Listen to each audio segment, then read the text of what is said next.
Every once in a while, there comes a movie that is a distillation of the movies that have come before it.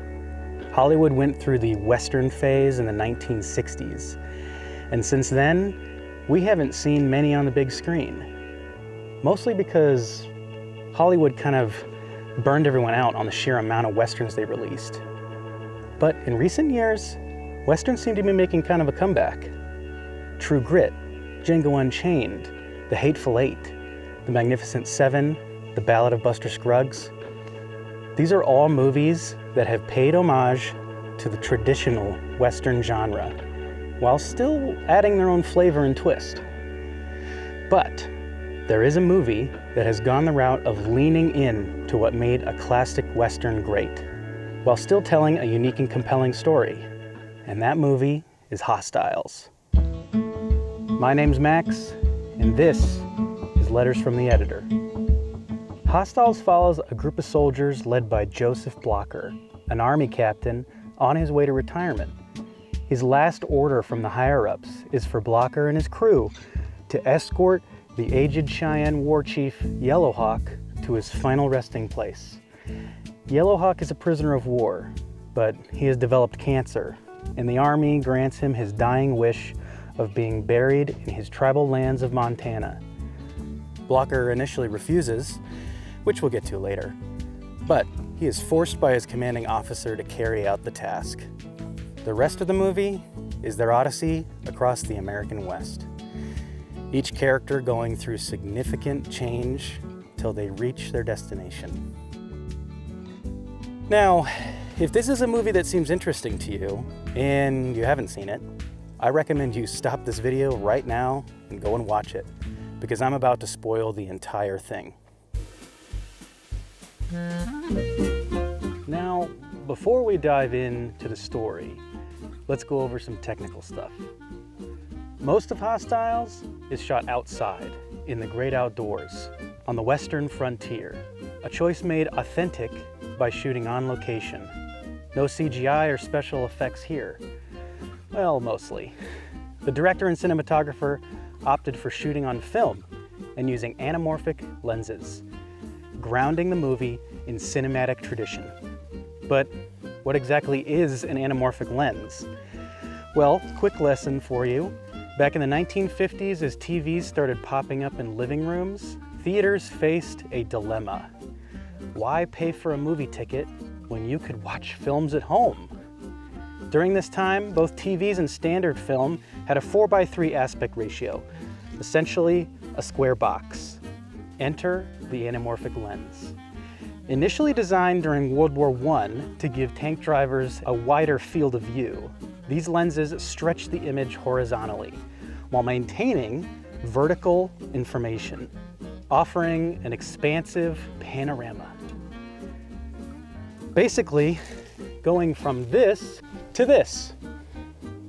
Filmmakers in the 50s saw an opportunity. By using anamorphic lenses, they could squeeze a wide image into a standard 35mm film frame, project that frame through another anamorphic lens, and voila, CinemaScope was born. This widescreen spectacle got people flocking back to theaters, and it became iconic, especially in Westerns. Anamorphics have very recognizable characteristics like blue or amber lens flares across the screen, oval bokeh on the side, and that incredible wide field of view. That's why Hostiles employs this technique. Shot with the Panavision XL2 and modern G&T lens series anamorphics, the movie tips its hat to grand westerns of yesteryear. And though many films use this style today, it was the Western genre that kick-started it all. Throughout the film, there are many images of the grand Western expanse. This film was shot in New Mexico and Colorado, and shows off the beauty of the American frontier with the volatile weather and lightning storms to the flash floods and heavy rains at a moment's notice. The crew battled with the elements throughout the film's production. But the images that they were able to capture are nothing short of breathtaking. So many frames of this film could be transported to the canvas, mistaken for a Mark Maggiore painting. This is where the film pays homage to so many of the Western classics. It shows off the grim beauty of frontier life, showing us a slice of life of the men and women that came before us in the West.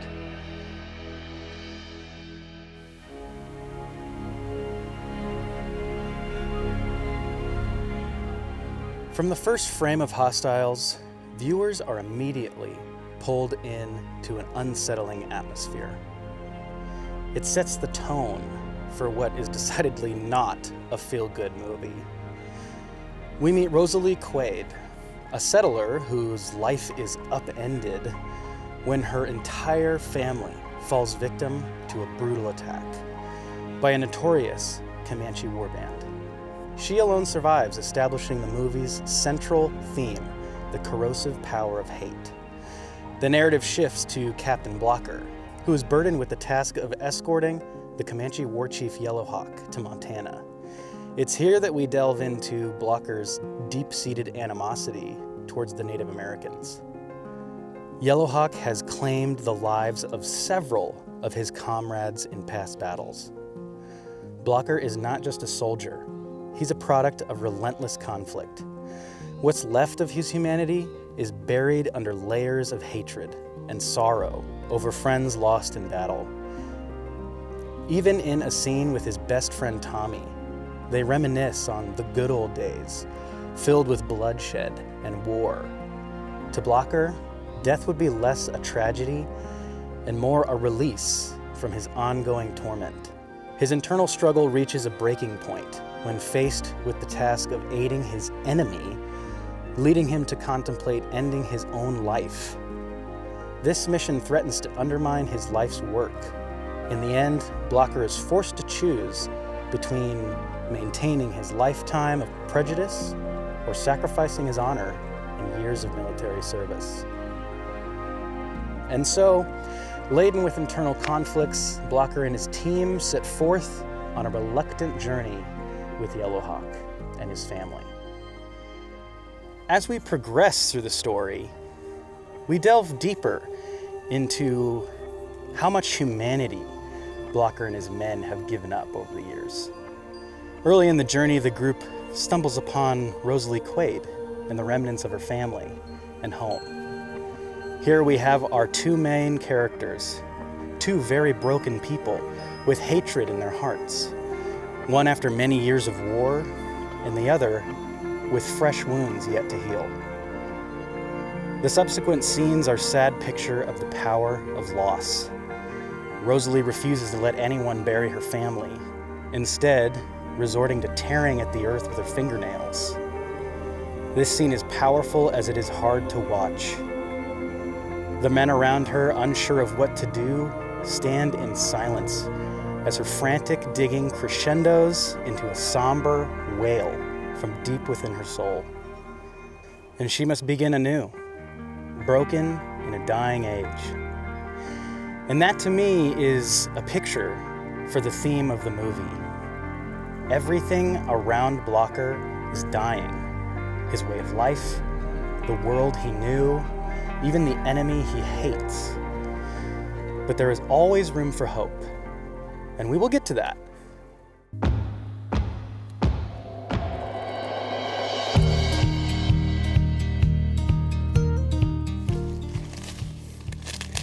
Hostiles garnered acclaim for its meticulous representation of history.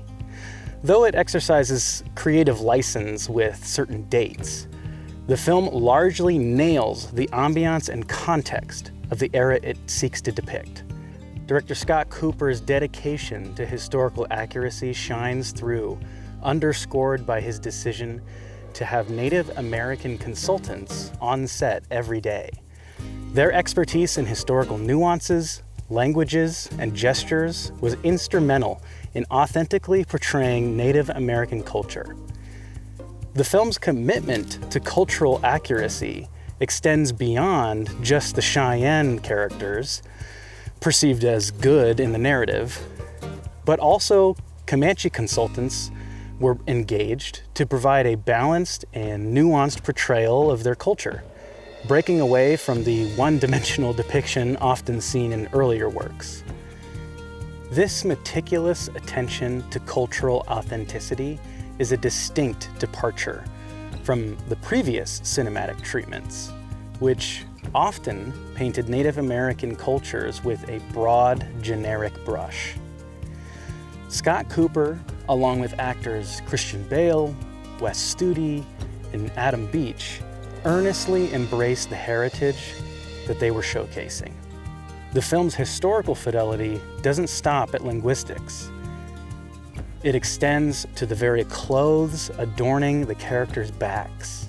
The portrayal of soldiers eking out a meager living in the late 1800s is poignant and realistic.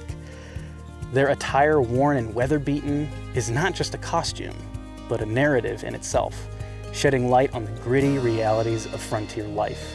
Because the film was shot on location, the actors truly had to live as their characters. They weren't able to lug trailers across the desert onto the set. Once they were there, they were in it for the long haul. The construction of forts specifically for the film further amplifies its historical authenticity. The painstaking process of hauling in tons of adobe bricks to recreate period-accurate forts exemplifies the team's dedication to realism. The resulting military compounds exude a lived-in and somewhat dilapidated aura, mirroring the declining relevance of these forts. As communities gravitated towards the burgeoning railroad networks, the film captures a significant transitional phase in history, underlining the gradual decay of the old ways amidst the march of progress.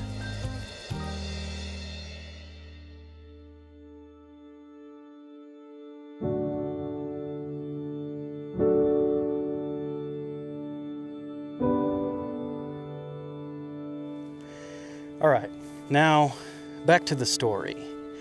So much of this movie is told through visual cues from characters. Bale has an incredible ability to say a lot without words. Even with other characters, there is a slow, methodical way that the actors deliver their lines. Every word is important, and because so much of the film is very quiet, when things get loud, that means something important is happening.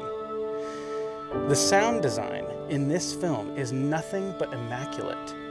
From the rustle of wool on the soldiers' coats to the low hum of crickets at night, each scene comes alive with sound. When a gunfight breaks out, the shots are deafening, in stark contrast to the quiet, melody-filled scenes. The score is also a significant quality. It can go from quiet string melodies to enormous booming crescendos that add emphasis to character emotions. The movie is heavily supported by the soundtrack, so much so that you could watch the whole film without dialogue, and the music would do most of the heavy lifting in portraying the story. But there is more than just the sound design. You see, Rosalie Quaid has just undergone an incredible hardship at the hands of Native Americans, and yet, throughout the movie, she's living life beside them. As Yellowhawk's family shows her kindness in small ways, Rosalie's heart is softened. She slowly begins to respect them. And this is mirrored by Blocker's own softening towards his prisoners.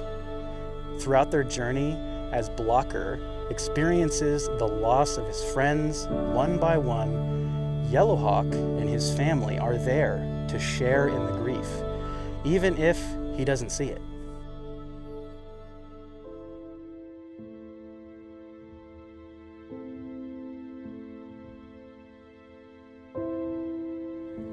Unlike many films that commence and conclude in a similar vein of melancholy or darkness, embodying the notion of an unchanging reality, this narrative unfolds distinctly.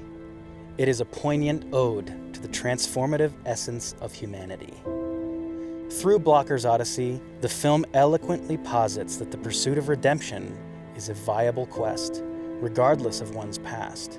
Blocker's path entails a painful disengagement from his former self, either by choice or through loss. Each companion on this journey mirrors fragments of his hollow existence, And as these fragments gradually dissolve, more of the man beneath is revealed. In a gloomy scene with Tommy and Lieutenant Kidder, Tommy talks of how even though he has ended so many lives over the years, he can never fully recover from losing his fellow soldiers. This scene speaks volumes about what Blocker is going through in this film. At each turn, he is losing his men one after another. First, he loses Henry Woodson, a black soldier that Captain Blocker took in when no one else would. We have a heartbreaking scene with these two men, as Blocker must leave Henry behind after so many years together. This is the first hint of Blocker shedding his former self. Then he loses Tommy, his oldest friend. We see Tommy questioning things from his past. He has grown numb to the years of stifled emotion and hatred, and it all leads to Tommy taking his own life. This is where Blocker truly begins to change. Tommy was his tether to his old life, and now he must struggle in an ocean of judgment. The narrative arc culminates in a profound moment of recognition when Blocker can, at last, regard Yellowhawk as more than just an enemy. The chief being the final shard of his defense against his past, Blocker realizes that with Yellowhawk's death, a part of him will die also. And in a beautiful scene, he looks into the eyes of the chief and calls him friend, shaking his hand in respect as equals. Blocker's accumulated bitterness and hatred, born out of a lifetime marred by war and prejudice, find a semblance of closure.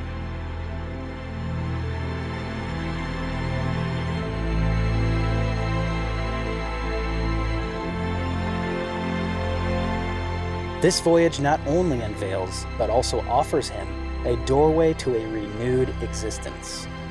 The struggle is palpable. Blocker teeters on the edge of change, almost denying himself the possibility of transformation. His hesitation at the train's threshold symbolizes this internal turmoil. Yet, in the film's closing frames, as Blocker embarks on the train in a moment of last-minute resolve, the audience catches a glimpse of emancipation. He can finally let go. He can finally be free. The film leaves us with a stirring affirmation of the human capacity for change and the liberating promise of redemption.